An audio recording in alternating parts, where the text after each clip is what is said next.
नमस्कार पाठकगण, मैं नितेश और आप देख रहे हैं आपका अपना YouTube channel Nitesh sir notes. तो पहले हम लोगों ने परिचर्चा कर रखी थी कि नागवंशीय शासन व्यवस्था कैसी थी। आज हम लोग देखेंगे नागवंशीय शासन व्यवस्था में फनी मुकुट राय के बारे में। तो चलिए स्टार्ट करते हैं आज का वीडियो। फनी मुकुट राय भाग 2। फनी मुकुट राय ने छोटा नागपुर में नागवंशी वंश की स्थापना की थी। वह एक योग्य शासक थे। तो किसने नागवंशी वंश का स्थापना किया था? तो नागवंशी वंश का स्थापना फनी मुकुट राय ने छोटा नागपुर में किया था। और वह कैसे शासक थे? तो वह एक योग्य शासक थे। नागवंशी साम्राज्य की स्थापना संवत 121 यानी कि 64 एडी में हुई थी। तो ये याद रखिएगा कि इसकी स्थापना कब हुई थी नागवंशी साम्राज्य की। तो नागवंशी साम्राज्य की स्थापना 121 यानी कि 64 एडी में हुई थी। नागवंशी साम्राज्य की राजधानी सुताम्बे थी। तो इसकी राजधानी कहाँ थी? सुताम्बे में थी, जो नागवंशी साम्राज्य थी। नागवंश राज्य की स्थापना फनी मुकुट राय ने की थी और इन्हें आदि पुरुष भी कहा जाता था। तो फनी मुकुट राय को क्या कहा जाता था? आदि पुरुष भी कहा जाता था। और इन्होंने क्या किया था? नागवंश राज्य का स्थापना किया था। इन्होंने अपनी राजधानी सुताम्बे को बनाया था और वहीं पर एक सूर्य मंदिर का निर्माण कराया था। वहां एक गैर आदिवासी भवराय को दीवान नियुक्त कर दिया था। तो इन्होंने अपनी राजधानी कहाँ पे बना ली थी? सुताम्बे में। और वहीं पे एक सूर्य मंदिर का निर्माण कर लिया था और वहीं एक आदिवासी भवराय को क्या किया था? दीवान के लिए नियुक्त कर दिया था। फनी मुकुट राय के बाद मुकुट राय, मदन राय, प्रताप राय शासक बने थे। तो इनके बाद कौन कौन आए थे? मुकुट राय आए थे, मदन राय, उसके बाद फिर प्रताप राय। प्रताप राय ने अपनी राजधानी सुताम्बे से हटाकर चुटिया ले आए थे। तो ये प्रश्न बनता है कि कौन से ऐसे शासक थे, नागवंशी शासक थे, जो अपनी राजधानी सुताम्बे से हटाकर कहाँ ले आए थे? चुटिया को ले आए थे। तो ये प्रताप राय थे। और इसे ही अपना शासन केंद्र बनाया, जो रांची के नज़दीक स्थित है। तो ये कहाँ स्थित था? तो रांची के नज़दीक स्थित था। नागवंश का अगला शासक भीमकर्ण हुआ। इन्होंने कर्ण की उपाधि धारण की थी। तो अगला शासक कौन हुआ था? भीमकर्ण। इन्होंने क्या किया था? कर्ण की उपाधि धारण की थी। इन्होंने अपना राज्य का विस्तार किया था। इस दरमियान सरगुजा के राजा रक्सौल के साथ बरवा का युद्ध भी हुआ था। तो भीमकर्ण का क्या हो गया था? सरगुजा के राजा रक्सौल के साथ बरवा का युद्ध हुआ था। तो बरवा का युद्ध किसका हुआ था? तो सरगुजा के राजा रक्सौल के साथ में भीमकर्ण का युद्ध हुआ था। और किस लिए हुआ था? तो राज्य का विस्तारीकरण के कारण ही यह युद्ध हुआ था। इन्होंने अपनी राजधानी चुटिया से हटाकर खुखरा कर लिया था। और इन्होंने भीमकर्ण ने क्या किया था? अपनी राजधानी को चुटिया से हटाकर खुखरा कर लिया था। तो ये भी प्रश्न होता है कि किसने चुटिया से हटाकर अपनी राजधानी को खुखरा किया था? तो भीमकर्ण ने। और सरगुजा के राजा रक्सौल के साथ बरवा का युद्ध किसने किया था? तो वो भी भीमकर्ण थे। इनके बाद नागवंश में शिवदास कर्ण शासक हुए। तो इनके बाद भीमकर्ण के बाद कौन शासक हुए थे? शिवदास कर्ण। इन्होंने गुमला के आसपास अपना साम्राज्य विस्तार किया था। इन्होंने गुमला के पास घाघरा में हापा मुनि मंदिर बनवाया था। तो इन्होंने गुमला को ही क्या किया था? उसके आसपास में साम्राज्य विस्तारीकरण किया था और गुमला के पास में ही घाघरा में हापी मुनि मंदिर का निर्माण करवाया था। तो हापी मुनि मंदिर कौन बनवाए थे? तो शिवदास कर्ण बनवाए थे। इनके शासन काल तक आते आते नागवंश पतन की ओर अग्रसर हो गया था। तो ये बहुत ही योग्य शासक नहीं था और नागवंश का क्या होने लगा था? धीरे धीरे पतन होना शुरू हो गया था इनके शासनकाल में, शिवदास कर्ण के शासनकाल में। इसके बाद प्रतापगढ़ और छत्रकर्ण शासक हुए थे। तो इनके बाद कौन कौन हुए थे? प्रतापगढ़ और छत्रकर्ण शासक हुए थे। छत्रकर्ण ने कोराम्बे में विष्णु मंदिर का निर्माण करवाया था। तो छत्रकर्ण ने कहाँ पे विष्णु मंदिर का निर्माण करवाया था? तो कोराम्बे में। और ये भी प्रश्न है कि विष्णु मंदिर का निर्माण किसने करवाया था? तो छत्रकर्ण ने करवाया था। अंत में नागवंश में प्रताप उदयनाथ सहदेव शासक हुए थे। तो अंत में कौन हुए थे शासक? प्रताप उदयनाथ सहदेव इसके शासक हुए थे, नागवंश के शासक हुए थे। इन्होंने रांची के नजदीक रातू में रातूगढ़ का निर्माण करवाया था। तो इन्होंने क्या करवाया था? प्रताप उदयनाथ सहदेव ने रातू के नजदीक रातूगढ़ का निर्माण करवाया और अपनी राजधानी रातूगढ़ को बनाया। तो अपनी राजधानी रातूगढ़ को किसने बनवाया था? तो प्रताप उदयनाथ सहदेव ने बनाया था और वहीं से अपनी शासन व्यवस्था का संचालन किया। नागवंशी शासन व्यवस्था अत्यंत सरल व्यवस्था थी। तो बहुत ही सरल व्यवस्था थी।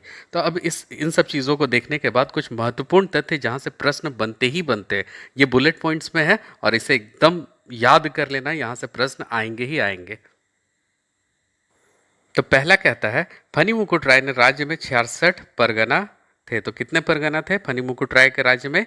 66 66 परगने यानी 66 परगने थे। रांची स्थित जगन्नाथ मंदिर का निर्माण नागवंशी शासक एनी शाह 1961 ईस्वी में बनवाया था। तो रांची स्थित जगन्नाथ मंदिर का निर्माण किसने किया था? तो वो एक नागवंशी शासक थे और जिनका नाम था एनी शाह। और कब करवाए थे? तो 1961। यहाँ से बहुत सारे प्रश्न निकल जाएंगे कि जगन्नाथ मंदिर स्थित कहाँ है? तो रांची में है। किसने बनवाए थे? तो नागवंशी शासक एनी शाह ने बनवाए थे। कब बनवाए थे? तो 1961 में बनवाए थे। या फिर क्वेश्चन इस तरह से रहेगा, नागवंशी शासक एनी शाह कौन सा मंदिर का निर्माण करवाए थे? तो जगन्नाथ मंदिर का निर्माण कराए थे। चलिए तीसरा पॉइंट, 1616 ईस्वी में कर मालगुजारी नहीं दे पाने के कारण छोटा नागपुर खास के महाराज दुर्जन साल को कैद कर ग्वालियर के किले में 12 वर्षों तक जहांगीर द्वारा रखा गया था। तो कब कैद किया गया था? 1616 ईस्वी में। और क्यों कैद किया गया था? तो मालगुजारी यानी कर जो था, टैक्स जो था, वो नहीं दे पाने के कारण छोटा नागपुर खास के महाराजा किसको, दुर्जन साल को कैद कर कहाँ पे रखा गया था? तो ग्वालियर के किले में रखा गया था। तो कितने वर्षों के लिए रखा गया था? तो 12 वर्षों के लिए रखा गया था। और किसने रखा था? तो जहांगीर द्वारा रखा गया था। 6000 सालाना कर देने की सहमति के आधार पर दुर्जन साल को कैद से आजाद किया गया था। तो कितना सालाना कर देना था उनको? 6000 का एग्रीमेंट हुआ था कि 6000 सालाना हमें कर दिया जाएगा। तब दुर्जन साल को क्या किया गया? कैद से आजाद किया गया 13 वर्षों के बाद में। लगातार बढ़ते कर को देखकर नागवंशी राजाओं ने अपनी व्यवस्था को बदलकर कर लेना शुरू कर दिया था। तो पहले क्या किया था? मुंडाओं का शासन पद्धति को देखता था तो उसमें कर की कोई व्यवस्था नहीं थी। तो यहाँ पे क्या करने लगा था? इस व्यवस्था को बदलकर कर लेना शुरू कर दिया था, क्योंकि कर क्या था? 6000 रुपये सालाना कर दिया गया था। और अगर कर वसूल नहीं होता तो उन्हें जेल से रिहाई भी नहीं मिलती। इस कारण से उन्होंने व्यवस्था को बदलकर कर लेने की शुरुआत प्रारंभ कर दी थी। नागवंशी राजाओं ने पहड़ा के प्रमुख मानकियों का भूंयहर कहा गया और मालगुजारी वसूली करने का आदेश दिया गया था। तो नागवंशी राजाओं ने पहड़ा के प्रमुख मानकियों को क्या कहा था? भूंयहर। और यही भूंयहर क्या करते थे? मालगुजारी वसूल करने का आदेश दिया गया था, यही मालगुजारी वसूलते थे। तो कौन वसूलता था मालगुजारी? तो भूंयहर। और कैसे थे? तो पहड़ा के प्रमुख मानकिया थे। इस अनियमित कर व्यवस्था को नजराना या पेशकश कहा जाता था।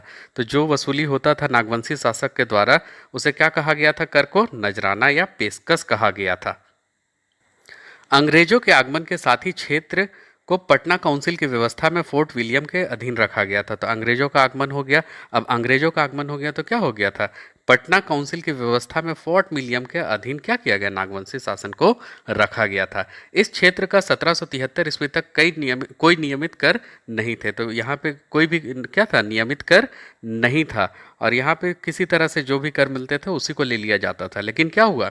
तब नागपुर खास के लिए एस जी हेटली को प्रथम सिविल कलेक्टर नियुक्त किया गया, परंतु इसमें भी कर संग्रहण में सफलता नहीं मिली। तो नागपुर खास के लिए याद रखिएगा कि सबसे प्रथम किसको नियुक्त किया गया था? कलेक्टर जो थे, जो कर के लिए क्या थे? कलेक्टर थे। तो एजी हेटली को नियुक्त किया गया था। ये प्रथम सिविल कलेक्टर थे। और कहाँ पे नियुक्त हुए थे? नागपुर खास में। और परंतु इसमें भी कर संग्रहण में सफलता नहीं मिली थी। नियमित कर वसूली 1793 ईस्वी में अस्थाई बंदोबस्ती के बहाने राजा महाराजाओं को जमींदारी दिया गया था। तो नियमित कर वसूली कब हुआ था? प्रारंभ 1793 ईस्वी में। और अस्थाई बंदोबस्ती के बहाने क्या किया गया था? तो अस्थाई बंदोबस्ती 1793 में लागू हुआ था। और इसी के बहाने राजा महाराजाओं को क्या दिया गया था? तो जमींदारी दिया गया था और वह जमींदार थे। इस समय महत्वपूर्ण परिवर्तन हुआ और जागीरदारी प्रथा जमींदारी प्रथा में बदल गई थी। तो इसी समय 1793 ईस्वी के बाद क्या हो गया था? जागीरदारी प्रथा किसमें बदल गई थी?